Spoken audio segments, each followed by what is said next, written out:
Vocês estão felizes, gente? Eu estou feliz demais. Abra sua Bíblia comigo em 2 Coríntios, capítulo 5, verso 18 ao 21. Sem perder tempo, já quero entrar na nossa mensagem de hoje. Recadinho antes, ainda restam algumas vagas, tá? Pouquíssimas, mas algumas vagas para o nosso face a face de moças. Tá? Então você que não fez o face a face ainda, corre, pega a sua ficha, liga lá na secretaria da igreja durante a semana. São pouquíssimas vagas, mas temos algumas ainda disponíveis para você passar pelo nosso encontro. E em breve também o de rapazes, que vai acontecer em julho. Abrimos inscrições também em breve, tá bom? Fica esperto aí. 2 Coríntios, capítulo 5, verso de 18 a 21. Depois eu vou ler o início também do capítulo 6, verso de 1 a 2. Acompanhe comigo a leitura. Tudo isso provém de Deus, que nos reconciliou consigo mesmo por meio de Cristo e nos deu o ministério da reconciliação. Ou seja, que Deus em Cristo estava reconciliando consigo o mundo, não levando em conta os pecados dos homens, nos confiou a mensagem da reconciliação. Portanto, somos embaixadores de Cristo, como se Deus estivesse fazendo o seu apelo por nosso intermédio. Por amor a Cristo, suplicamos, reconciliem-se com Deus. Deus tornou pecado por nós aquele que não tinha pecado, para que nele nos tornássemos justiça de Deus. E como cooperadores de Deus, insistimos com vocês para não receberem em vão a graça de Deus. E aqui agora o capítulo 6, verso 1 e 2. Pois ele diz: eu o ouvi no tempo favorável e o socorri no dia da salvação. E digo que agora é o tempo favorável, agora é o dia da salvação. Você pode repetir comigo bem forte uma vez só? Diz assim: agora é um tempo favorável, agora é o dia da salvação. Eu quero falar com você sobre um tempo favorável, sobre o avanço do Evangelho. Talvez nas próximas semanas nós vamos caminhar um pouquinho mais sobre esse assunto. Eu não consigo falar tudo que eu quero falar e trazer só nessa mensagem. Semana que vem a gente continua algo nesse sentido. Mas eu quero falar um pouquinho sobre esse tempo favorável. E para que eu fale um pouquinho sobre esse tempo favorável e sobre como nós nos relacionamos e interagimos com esse tempo favorável, me permita contar uma história. E dentro dessa história, eu quero fazer uma analogia breve de como eu e você devemos nos portar nesse tempo favorável. A história que eu quero contar é a história de uma jarra como essa e uma taça. Talvez um pouco mais de luxo. Essas são de vidro, talvez as da época eram de prata, ouro, alguns metais preciosos. Mas eram muito parecidas com esses utensílios, esses objetos que eu aqui trouxe para ilustrar. Eles não eram de qualquer pessoa, eles eram nada mais, nada menos do que do rei mais sábio que já passou por essa terra, Salomão. Você conhece muito bem o pai de Salomão, Davi. Talvez o rei mais vitorioso da história do povo de Israel. Salomão, agora seu filho, tem que dar continuidade a este legado de Davi, liderando o povo como rei. E dentro do legado que tinha como incumbência continuar, algo lindo estava reservado para ele. Seu pai Davi reuniu todos os recursos, ouro, prata, tudo que ele podia reunir, ele reuniu de recursos financeiros para financiar aquilo que o seu filho Salomão faria para o Senhor. Um templo muito lindo. Um templo que já estava no coração de Davi, um templo que era o sonho de Davi construir, mas Deus falou, esse legado é para o teu filho. Salomão então constrói aquele templo. Se você pegar e em casa ler os livros de 2 Crônicas, por exemplo, onde vemos a história de muitos reis, você vai logo nos primeiros capítulos, né, de 2 Crônicas, ver um pouquinho do reinado de Salomão, como ele construiu esse templo. Ele fez tudo de acordo com o que o Senhor tinha ordenado, e inclusive, não só as medidas do templo o Senhor orienta, mas o que haveria de estar dentro do templo é direcionado por Deus. Por exemplo, que existiria uma mesa, e nessa mesa alguns utensílios como esses seriam consagrados ao Senhor.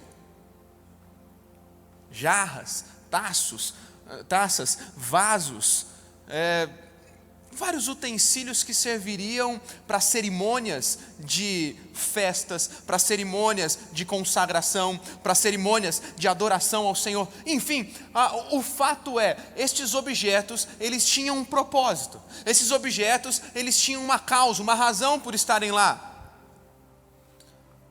Faça a leitura dos 7 primeiros capítulos de 2 Crônicas e você vai ver quantas festas, quantas cerimônias consagradas, quantas vezes jarras, taças como essas foram usadas para propósitos de glorificar a Deus. De repente, o povo vai se distanciando de Deus, e não só o povo não mais o adora, mas como os próprios objetos consagrados ao Senhor. Os utensílios do templo começam a ficar sem função. Afinal, o povo distante de Deus não faz mais o que Deus ordenou. As cerimônias, as consagrações, os templos de adoração ao sagrado vão se tornando comum.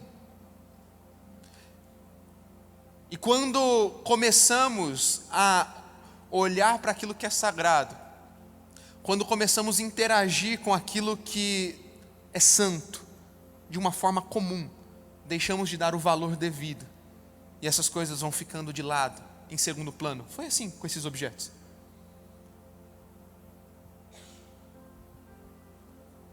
Quando você estuda a história do povo de Israel, você vai perceber que existe um ciclo de derrota sobre a vida deles muito constante.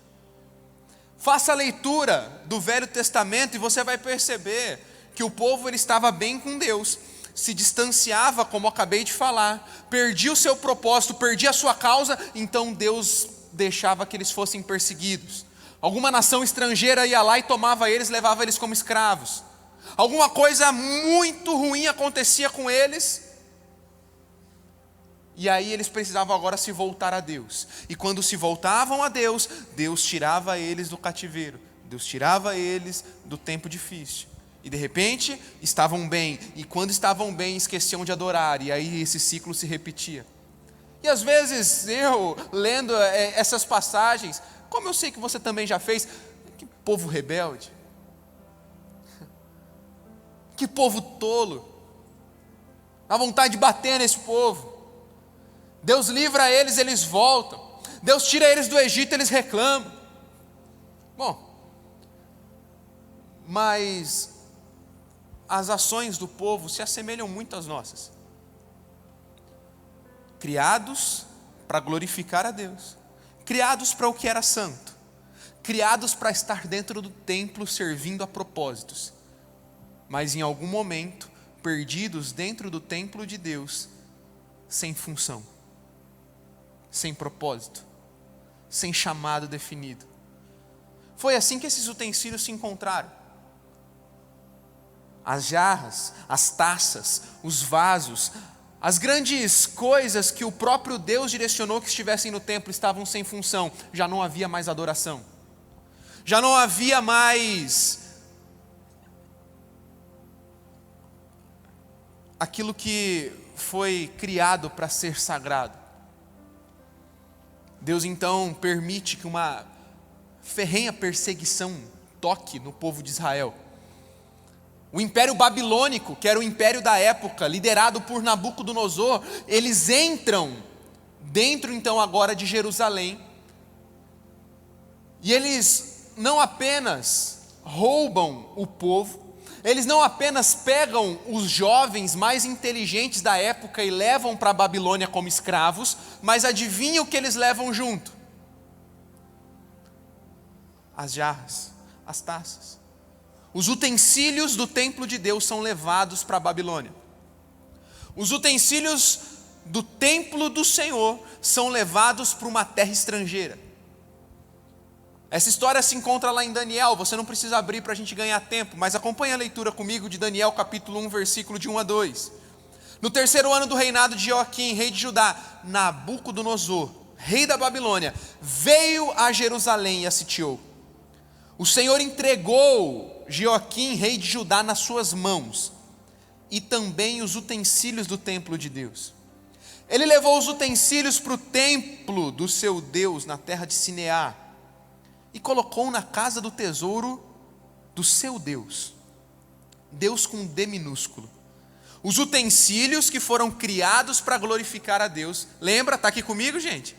Os utensílios que foram separados para a glória de Deus, para aquilo que era sagrado, para aquilo que era santo, agora eles estavam em terra estrangeira, no templo dos tesouros de outro Deus, com D minúsculo.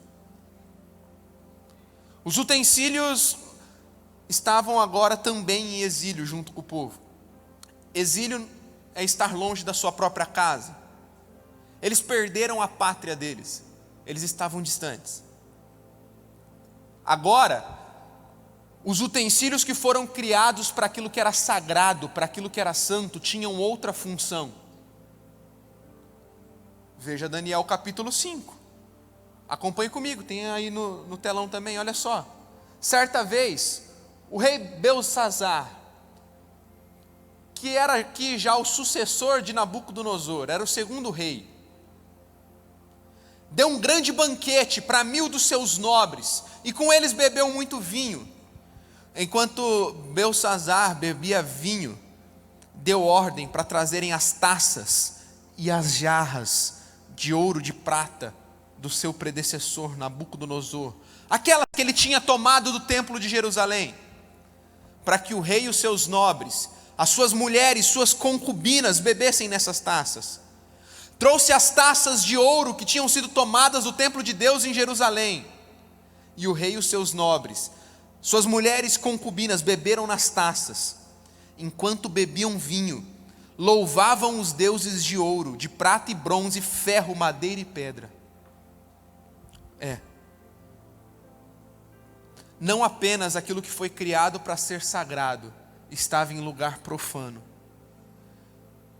mas as jarras e as taças que foram criadas para a glória de Deus, para servir no templo, estavam sendo usadas agora para dar festas a deuses pagãos. O rei Belsazar usou dessas taças para embebedar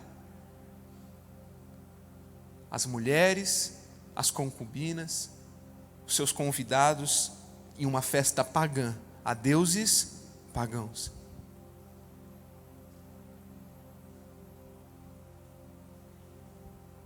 E se eu te disser que esse jarro,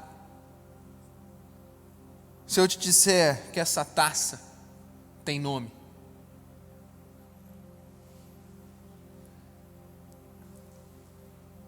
Essa jarra e essa taça podem se chamar Gabriel, Isabela, Cauã, Giovanni. Na verdade, quando eu leio essa história, eu começo a perceber que a história de objetos que foram consagrados e criados para o templo e para aquilo que é sagrado, mas um dia foram parar em um lugar distante da sua pátria e serviram a propósitos errados e a deuses pagãos, se parece muito mais com a minha e com a sua história, e não de apenas ou meros objetos.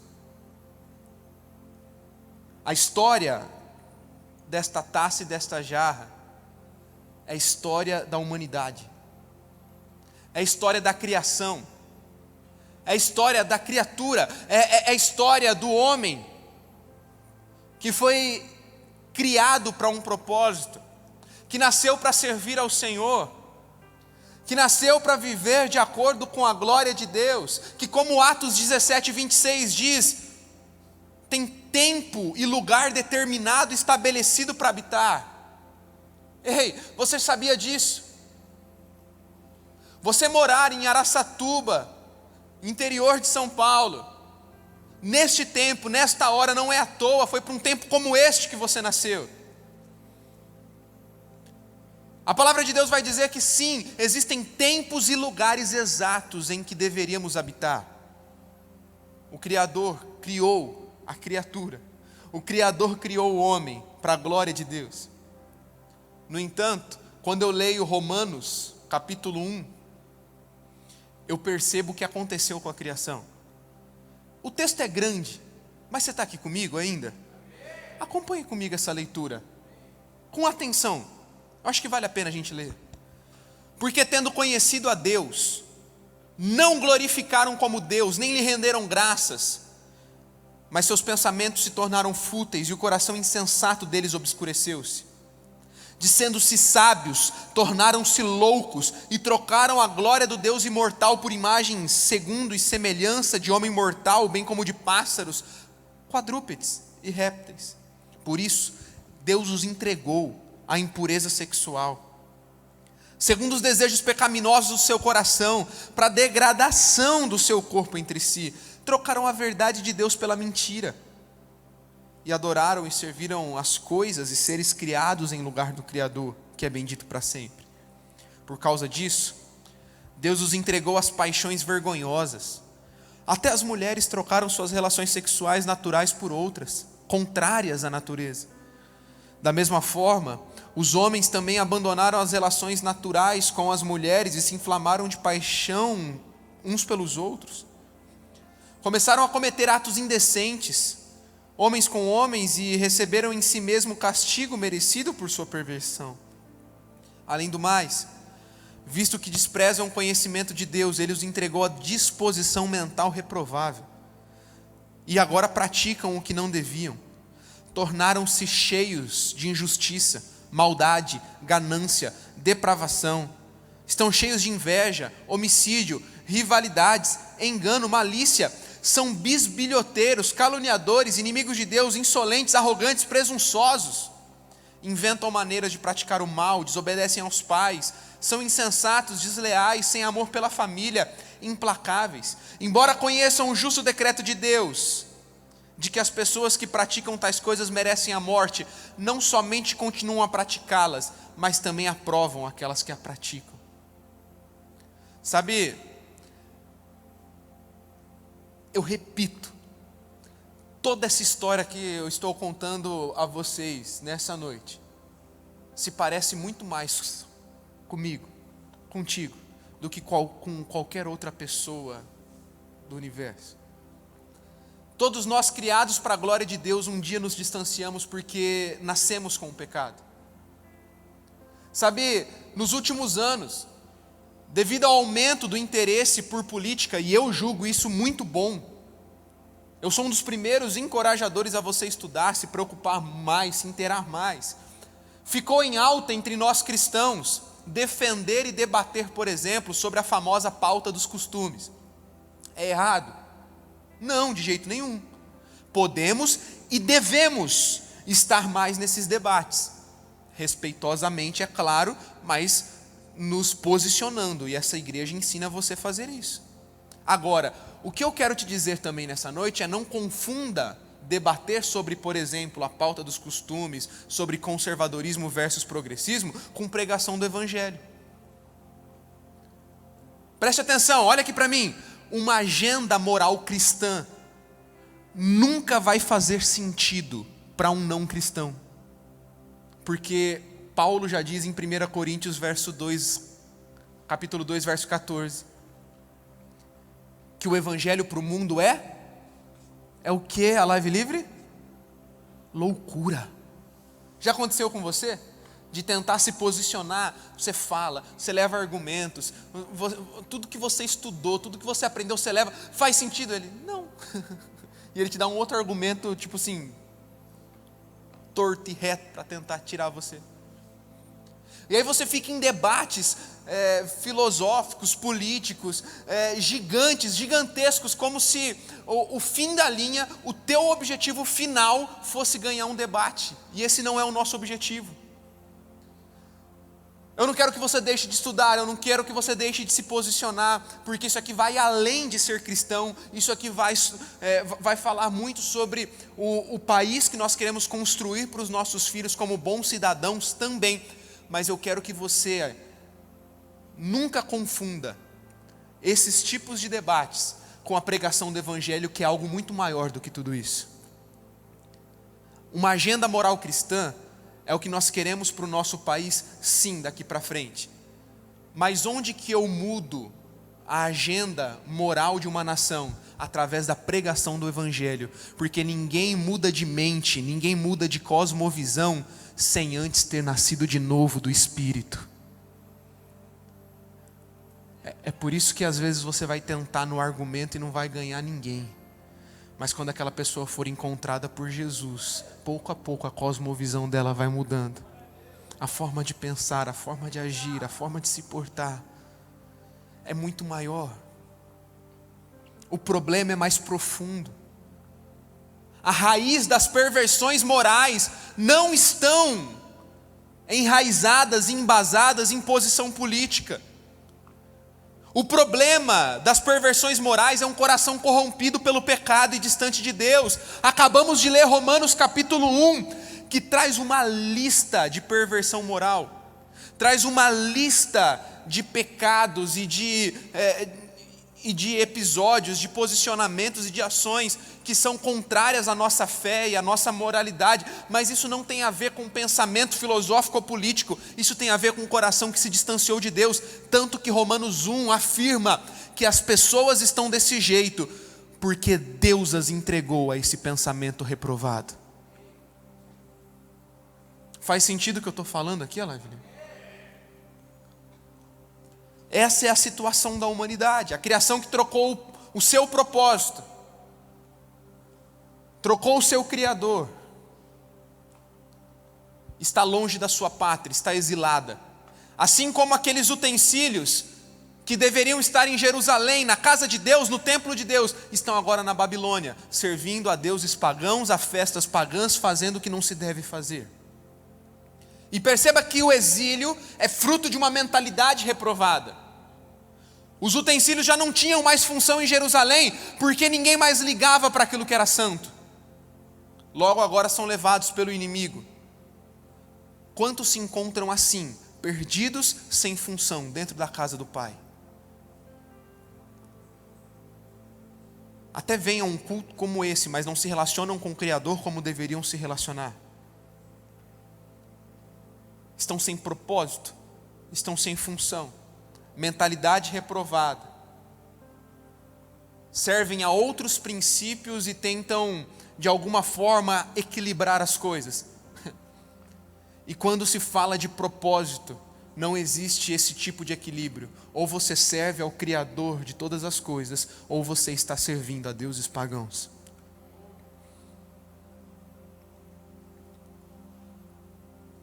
Deus quer restaurar o propósito da nossa geração. Mas e a jarra? E a taça? Me conta o final da história, eu vou te contar.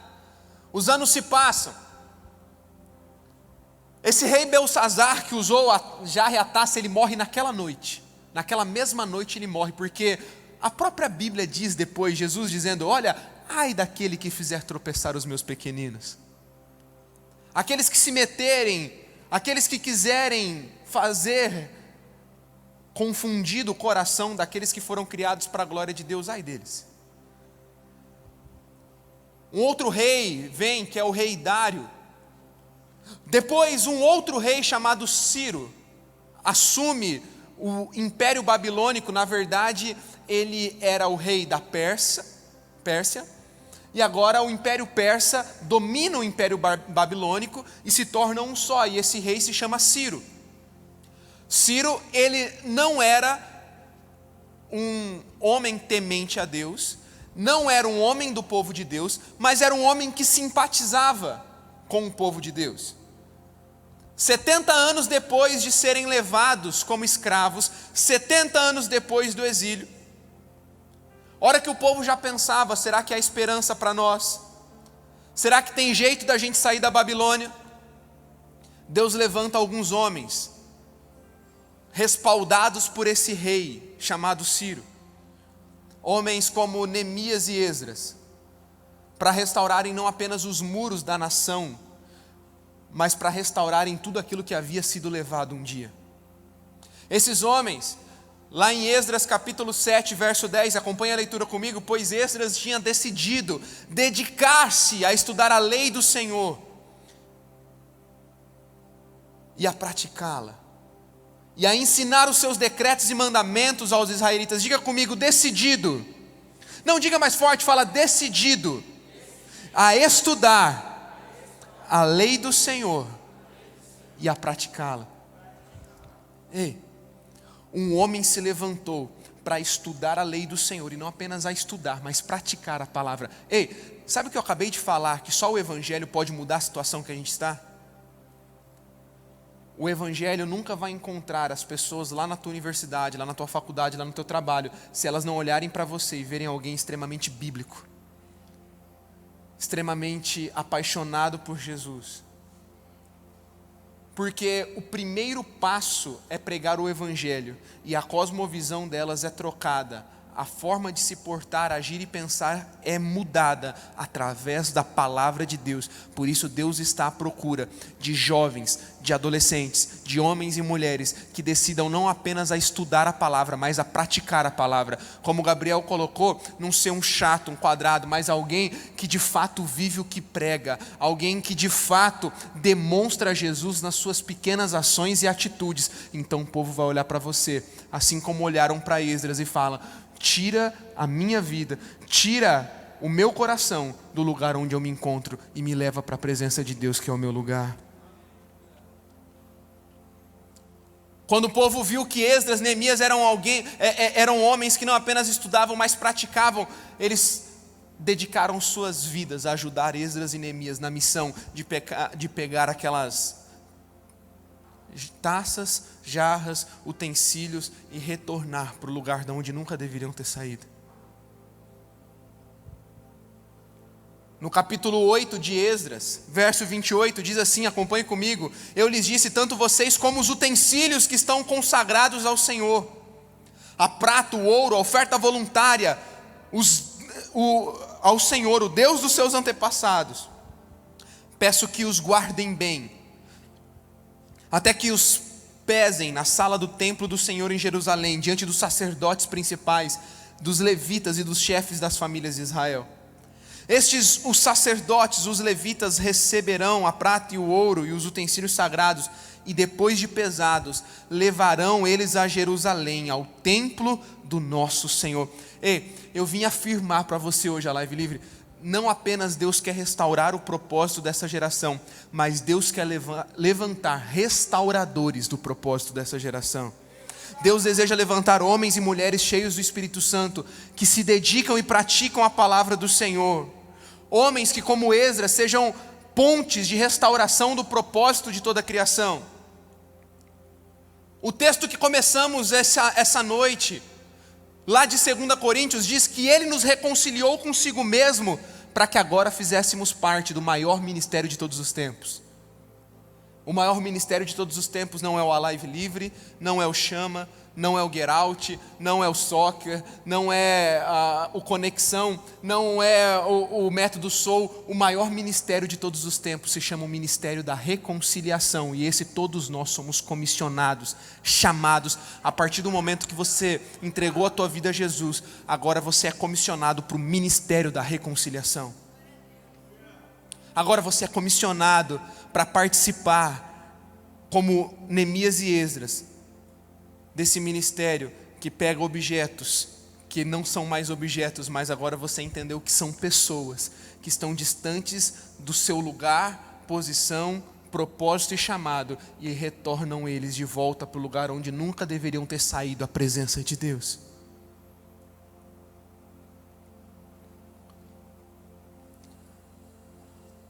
E sabe o que Paulo ainda diz em 2 Coríntios 5, que nós começamos lendo? Que esse é um tempo favorável para sermos reconciliadores. Eu acredito na restauração da nossa geração. Eu e você só podemos responder pelo presente. Muitas gerações passaram pelo exílio. Perceba que eu falei sobre 4 reis. Quantas gerações passaram pelo exílio na Babilônia? Mas apenas na geração de Esdras e Neemias, os utensílios voltaram para o lugar de origem. Gerações passarão, gerações virão, gerações irão. E eu e você só podemos responder por aquilo que nós fazemos nesse tempo. Um dia a rainha Esther ouviu do seu tio: se você não se levantar, Deus irá trazer livramento para o povo de outra forma. Mas quem sabe não foi por um tempo como este que você foi colocado nessa posição. Quando Theo, meu primeiro filho, nasceu, as primeiras palavras que ele ouviu da minha boca foram essas. Essa semana tive o privilégio de ver o Mateus, nosso segundo filho, nascendo. E a hora que os médicos acabaram de tirar e trouxeram a mim, também foi as primeiras palavras que eu tenho profetizado sobre eles. Vocês nasceram para um tempo como esse. Ei, a gente precisa começar a profetizar sobre as nossas próprias vidas, sobre as nossas gerações, sobre as nossas crianças e adolescentes. Vocês nasceram para um tempo como esse, eu nasci para um tempo como esse. A gente pode ficar esperando a próxima geração. Eu não preciso falar de gerações ou de gaps geracionais muito grandes. Vamos começar pequeno. Eu estou aqui com uma geração em comum aqui, mais ou menos. Eu sei que tem um pessoal mais velho, talvez um pouquinho mais novo, mas a média geracional aqui do Alive Livre é de 18 a 25, 26 anos. É a média. Não precisa ir muito longe, não. Não precisa pegar um gap geracional de 20, 30 anos. Pega um gap geracional de 5, 4 anos. Daqui 5 ou 4 anos, muitos de vocês não estarão mais aqui, mas tem uma molecada muito doida que está vindo para cá, e eu preguei semana passada nos adolescentes. Pensa numa galera louca, apaixonada por Jesus. Eu conversava com o pastor Meira, que é um do pastor dos adolescentes. A gente nunca preparou uma geração tão forte quanto a gente está preparando os adolescentes de hoje. Eu boto muita expectativa e muita fé no que eles vão fazer quando eles estiverem nas universidades. A gente está preparando eles de verdade para a universidade não corromper eles, para a universidade não os tocar de forma a levá-los para fora do propósito de Deus. Mas a próxima, sabe a parada da base vem forte? A base vem forte, a nossa base vem muito forte. E eu tenho muita expectativa no que essa meninada vai fazer quando eles estiverem nas missões universitárias no Get Out. Mas deixa eu te falar, não precisa esperar a próxima geração vir forte. Eu te pergunto, o que a gente vai fazer hoje? Eles vão ter o privilégio de tocar as universidades, tocar o mercado de trabalho, quando eles estiverem em nossas posições. Do jeito deles, com as dificuldades deles, com aquilo que a geração e o tempo deles pedir. Mas eu te pergunto, o que eu e você vamos fazer hoje? A gente vai esperar a restauração da próxima e da próxima e da próxima, até como aconteceu no exílio na Babilônia, 70 anos precisarem passar para alguém tirar aqueles utensílios do lugar onde não deveria estar para levar para a presença de Deus? Ou a gente vai fazer o que tem que ser feito hoje, entendendo que nascemos para um tempo como esse? Eu vou repetir o que eu já preguei e falei há 2 semanas atrás ou 3 semanas atrás, quando preguei aqui no Live Livre da última vez. Só aqui em Araçatuba são mais de 5 ou 6 universidades fortes, conhecidas, com milhares e milhares de universitários passando todos os dias nas salas de aulas. Fica aí para o Gabriel e para o Mateus fazer um levantamento depois de mais ou menos quantos alunos, quantos universitários nós temos em Araçatuba em todas as faculdades. Faz esse levantamento e vocês vão ver que são milhares e milhares. Eu já acabei a faculdade. Você já acabou a faculdade, você já está no mercado de trabalho. É um campo mais vasto e maior ainda. Eu te pergunto, por que ainda há espaços vazios de sábado aqui? Por que há mais universitários ainda que precisam se encontrar com o amor de Deus? E eu não falo sobre apenas trazê-los para uma reunião, mas tocá-los lá onde eles estão. Não entre e saia da tua universidade de mãos vazias. Não acredite na mentira do inimigo que você está na tua universidade só para ganhar um diploma. Você nasceu e está lá para um tempo como esse. Não acredite na mentira do inimigo que você está no mercado de trabalho só para ganhar dinheiro, ser promovido ou fazer o teu negócio crescer. Você nasceu para um tempo como esse. Deus quer restaurar o propósito da nossa geração e Deus quer levantar restauradores dessa geração.